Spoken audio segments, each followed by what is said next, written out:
Hi everyone, this is the Ask Annie podcast, horse girl reviews on products you use. Due to the challenges of modern horsekeeping, many horses can benefit from the support of supplements to help them look and feel their best. Every horse is different, so SmartPak has made it easy to create a customized supplement program for your horse. With over 350 supplements available and a team of equine health experts on staff to help you choose between them, SmartPak is the smartest place to get your horse what he needs. Visit smartpak.com or call 1-800-461-8898 to learn more about how SmartPak can help you take great care of your horse today. We feature a special guest on this episode and are thankful to SmartPak and their staff veterinarian and medical director, Dr. Lydia Gray, for being a part of this episode. Well, thank you, Dr. Lydia Gray, for being here today. Can you tell us a little bit about yourself? Sure. So you've already figured out with the doctor that I'm a veterinarian. Equine veterinarian is how I think of myself. And I am retired from practice, and I am the staff veterinarian and medical director for SmartPak now. Can you tell us a little bit how you got into horses and a little bit about your equine background? Well, I think a lot of people can relate that I always loved horses. I was one of those horse crazy little girls, and I read the Walter Farley Black Stallion books. You know that series? Mm-hmm. Yes, yeah, I do, for sure. Yeah, and I'm sure annoyed my parents because every year for Christmas when I wrote out my list, every single line was, I want a horse, I want a horse, I want a horse. And so finally, the summer between my 7th and 8th grade year, so at your 13-ish, I got my first horse, and it was fabulous, and have had several horses past then. And I discovered dressage pretty early on, and that seemed to resonate with me. But I've done a lot of different sports, and the horse I have now is a very versatile Trakehner. And I've competed in dressage with him through third level, combined driving through prelim, and he's done some hunters. And then right now we're playing a little bit with side saddle. Wow, side saddle. That's really cool. Yeah. How did you get into that? You know, I went to the World Equestrian Games in 2010 when they were in Lexington, Kentucky. Mm-hmm. And in between some of the competitions, there's a ring where they just demonstrate different breeds and disciplines and things. And this woman came in wearing a beautiful Wedgwood blue riding habit, and she was riding side saddle on a chestnut Arabian. And I went, oh my gosh, I want to be her. So ever since then, I have sort of kept my eye out I have perfect horse for it as far as temperament and conformation. And I finally met a side saddle certified trainer in my area and got started, and then was able to actually show recognized dressage last year. So that was kind of a bucket list. Yeah, bucket list item for me. Wow, congratulations. Yeah, you really seem to seek things out and then just go for it. And going into your degrees, I did a little bit of research, and you have quite the collection. Can you tell us a little bit about your education? Yeah, so I knew pretty early on that I wanted to be a vet. And so I think for me, the pathway was an animal science degree, that's pre-vet. So you get all your requirements. And I did that at the University of Illinois at Urbana-Champaign. So I ended up with a bachelor's degree or a bachelor of science, BS, whatever. But they ended up giving me, they changed midway, and they ended up giving me an agricultural science degree. And I'm like, instead of animal science, I'm like, what is that? Oh, well. So I went into vet school there at Illinois still and got the DVM. And then I also had an interest and took some classes as an undergrad in marketing and communication and PR. And so after vet school, I went back to school. It was at the University of Illinois, but at their Springfield campus, because that's close to where I was practicing, and got a Master of Arts in interpersonal and organizational communication. Wow, that's really cool. Yeah, definitely. But well-rounded, it sounds like. Yeah, I try. Kind of going back to what you were talking about in the beginning, I found that you did have your own veterinary practice before working for SmartPak. Can you tell us what you mainly focused on and how this experience helps in your role now? Sure. So it wasn't my practice. I was a lowly associate veterinarian. I didn't own it, but it was a mixed animal practice in central Illinois. And mixed animal means you do everything from horses to cattle to swine to dogs and cats. And one day even there was my boss was leaving and I said, hang on, let's check the schedule before you leave. Because, I was a new vet and there was something at 3:00 called an HH. And I'm like, what is that? I'm not sure I can do that by myself. And it turned out to be a hedgehog.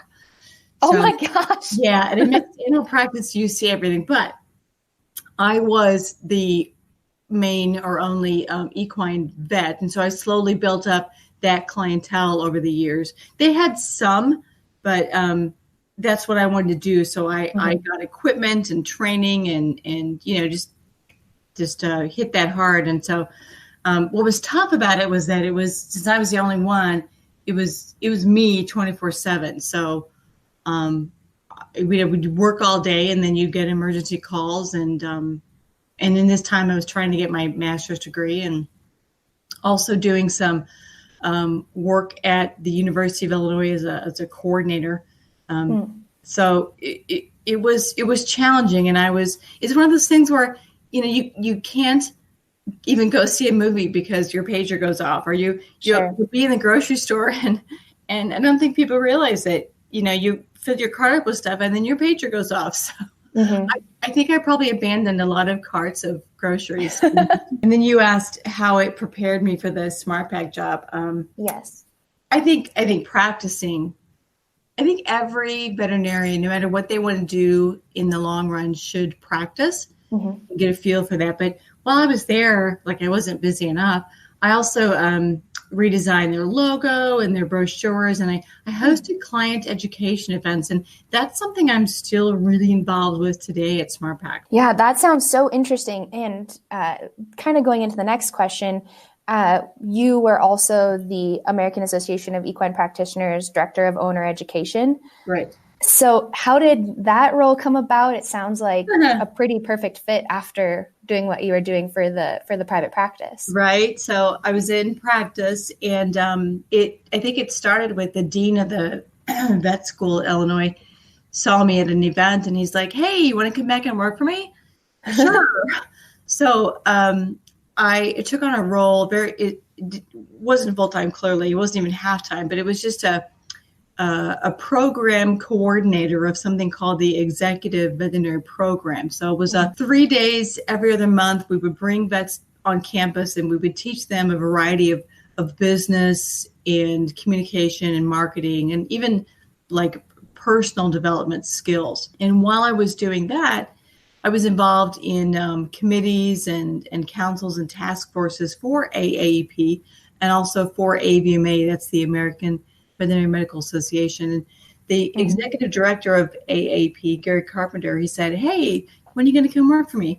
So I'm like, "Well, I already have 2 jobs." It's like, "Oh, just part-time." So then I went down, their headquarters are at the horse park in Kentucky in Lexington, which is very cool. And so this was their first ever director of owner education. So it was a brand new position. Yeah.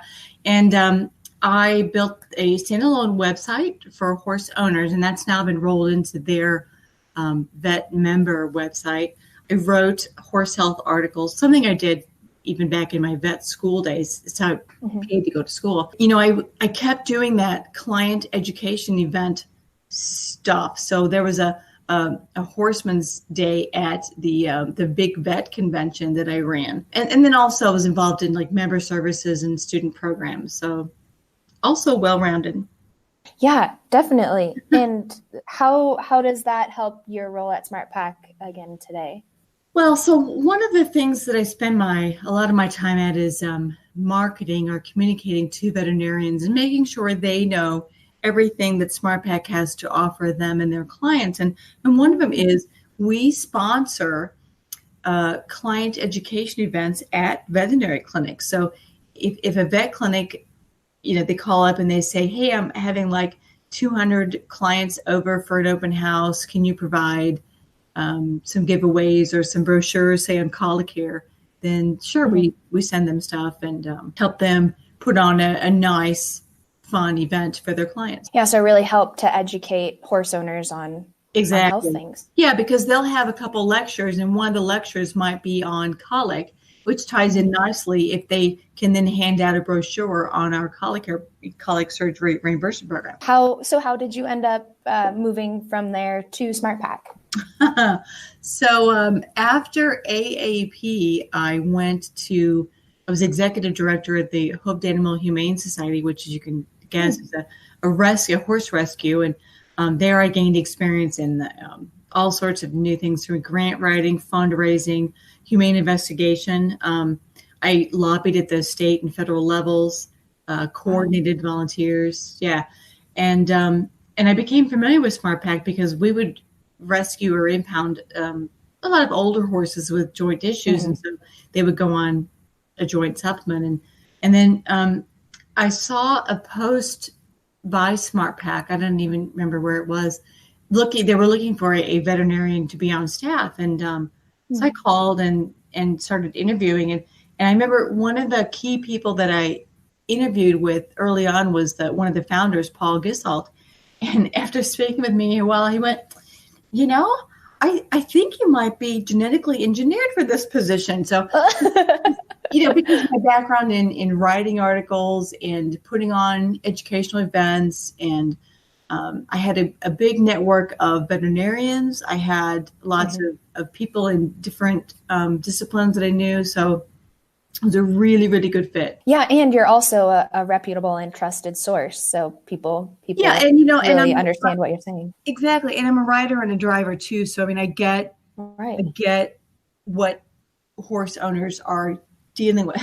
This Trakehner that I have now, I love him, but my goodness, he had a colic surgery. He has PSSM and shivers, and he's a head shaker, and he's on an inhaler because he has recurrent airway obstruction. He has everything. So I'm like, oh my goodness. Yeah, I know so much because I've done it with him. Yeah, you are a horse owner.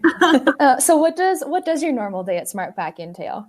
Well, I think I mentioned already, I do a lot of communicating or marketing with veterinarians. And so that could be direct mailings. It could be print ads. I coordinate and go to a lot of trade shows, and also the sponsoring of the client education events at various clinics around the country. I think I also brought up colic care. So I review enrollments, applications for that. I also review claims and answer any questions that come up about anything having to do with that program. I'm spending a lot of my time right now on research of our supplements.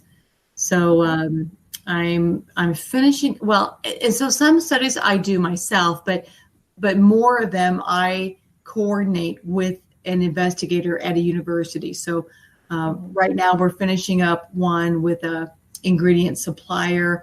One's kicked off Monday at Louisiana State University, LSU, and I've got one kicking off in about 3 weeks at Texas A&M University. So kind of keeping all those balls juggling, and you got to provide them with product, and you have to write the protocols, and you have to do the desk research on the references, and there's a lot of moving parts to research projects, and to have 3 going at once is a little bit terrifying.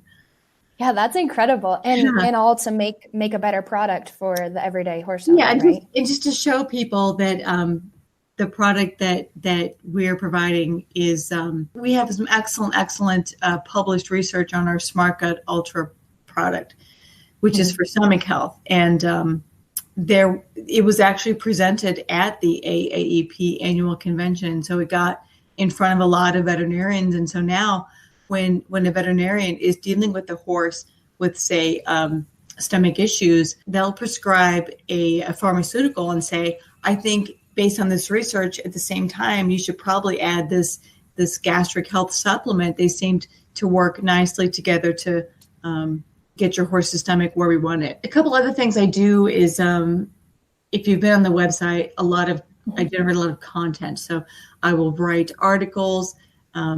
There's the Ask the Vet videos. There's an Ask the Vet blog. I also train the customer care team.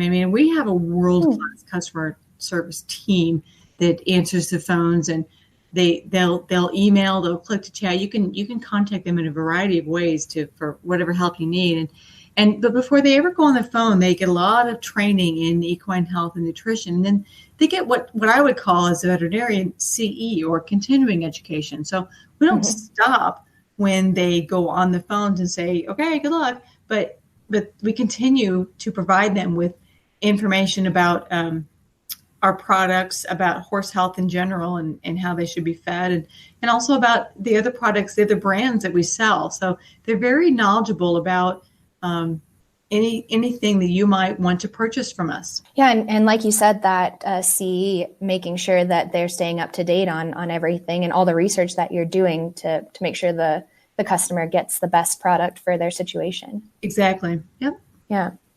So you were kind of going into this, but why is it important to SmartPak to help educate horse owners in nutrition and horse health? I think so that they select the appropriate product for their horse, because when I'm providing any training, whether it's internal to our employees or external, if I'm speaking at an event, I always say that it starts with a healthy horse, so you involve your vet, and then providing a complete and balanced diet, and then based in forage. And then once that's done, then you look and see what issues does my particular individual horse have, and where can I provide support in addition to what he's getting from his normal everyday diet. So, the one thing my horse has is very good feet. So I don't have him on a hoof supplement, there are lots of horses who don't have good feet and can benefit from a biotin-based product that has been shown to improve the hardness and the integrity and the resilience of the hoof. And we've talked about gut health and hoof care. Now, what other products does SmartPak have to offer? Can you kind of give us an overview? Do you mean supplement-wise or the whole range of products? Yeah, supplements specifically. I'm going to try to go down in order. Probably the most popular is joint. I mean, when I got my horse as a 4-year-old, knowing a lot of veterinarians around the country, they staff fed at Nutramax, and they make Cosequin. She gifted me with his very, very first joint supplement, and said, you have a new horse. Here's your horse warming gift. Start him on a supplement right away. And I thought it was great, and I've never forgotten it. So what a great gift! I know, and I've done a lot of research on and reading on joints and joint supplements and how they work and the different ingredients and stay up to date.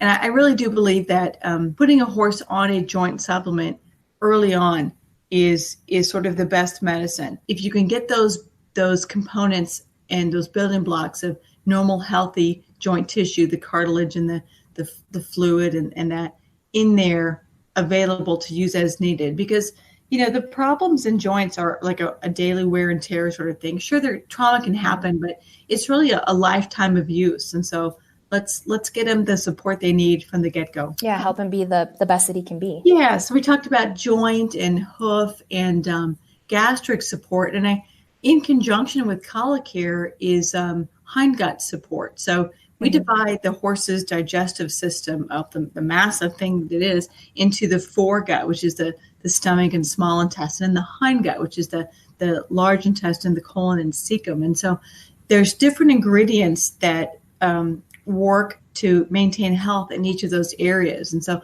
like in the hindgut, it might be things like probiotics, prebiotics, yeast is a big one, those kind of things, just to stabilize the gut and help extract the most nutrition that the horse can out of what it's being fed, and maybe even protect a little bit against changes. When the spring comes and the lush grass comes up, or what a lot of people don't know is the grass can be just as dangerous in the fall as it goes into dormancy. So joint, hoof, stomach, and hindgut. Calming, I think, is a big category for us. Skin and coat. There's probably 20 or 30 categories, but those are probably the big ones. Yeah. Do you have a favorite or one that you see most prevalent? Well, I think like I mentioned, joint is probably the best selling, but to me, it's not as much a favorite for me as what does the horse need. after you, Sure. You've looked at the diet, you provided what he needs based on the NRC's nutrient requirements of horses, and then what are still some problem areas. So I do think, though, that said, that omega-3 fatty acids and probably vitamin E are my go-tos. Like, that's probably the first thing I would ask a horse owner if your horse is getting the right amount and ratio up. That's really interesting. What health-related resources are available to horse owners at SmartPak to help them better understand this? We have a horse health library, and it has tons and tons of articles about a wide variety of topics, from all sorts of diseases and conditions to even how to select a supplement, and then how to know if it's working. There's also tons and tons of videos. There's the Ask the Vet blog, where people have written in with a specific question, and I try to answer the ones that aren't so specific as to only apply to that person, but ones that get asked a lot. And so I think that a lot of people probably have the same question, like electrolytes, for example, and how to cool off a horse in the summer, knowing it's too hot to ride, and then vice versa in the winter. I get those questions on a seasonal basis. One resource I think is probably overlooked because it's a little bit hard to find is our ingredient glossary. So if you have any questions about, glucosamine, chondroitin sulfate, HA, turmeric, omega-3 fatty acids, vitamin E, you can go to our ingredient glossary and read a little paragraph about each one and then understand them a bit better. And then the newest things are we've developed these resource centers. There's a colic resource center. There is a senior horse resource center. And it's not really any new information, but we've made it, if that's your topic of interest, colic or senior horse, we have gathered all of our resources together into one place to make it easy for you to look through them all. So whether you like to listen to things, to watch videos, to read, to print out lists, it's all there in one place and conveniently located for you. Yeah, and it seems like it's really accessible to horse owners where and when they need it. Exactly. Yeah. So what is your favorite role if you had to choose? What's the favorite thing that you do at SmartPak? Actually, I think it's a variety of things that I get to do, that I get to communicate and work with the veterinarians. I get to interact with horse owners. And I also think that, in practice, you might have a couple hundred clients, maybe 500, maybe 1,000. But here in this role, no pressure, but I get to influence many, many more horses and horse owners than that. So it's kind of a big request, but I also feel like I'm doing some good out there. Yeah, really getting to help a lot of people. And it motivates me to stay current and up to date with all of the science and medicine. Yeah, definitely. If there was one message that you could pass on to horse owners regarding horse health and nutrition products, what would it be? Well, I think people who have watched any of my videos will have noticed that quite a few times I encourage people to keep track of things they notice in their horse and exercise programs, medication supplements. So keeping a journal, I think, is really important, because by doing that, you discover, like, that's how I discovered my horse had PSSM, because I would take him to a show and he would act funny, and then he would do these certain behaviors at home. And finally I added it up and I said, these all point to this one condition. And so then I began to pursue a diagnosis and treatment. So if horse owners do that on their own horses, they might discover that a horse that's losing weight, well, here's maybe why, or a horse that's not losing weight and they mean it to, like an easy keeper who's, packing on the pounds.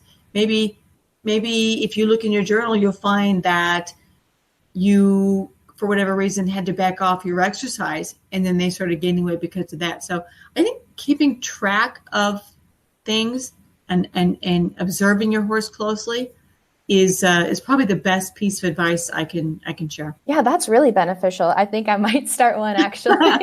That's a really good advice. Well, that's all the questions that I have. Was there anything else that you wanted to talk about? Oh, no, I think we hit the high points. I get to mention my wonderful horse, Newman. And yes. So, no, it's good.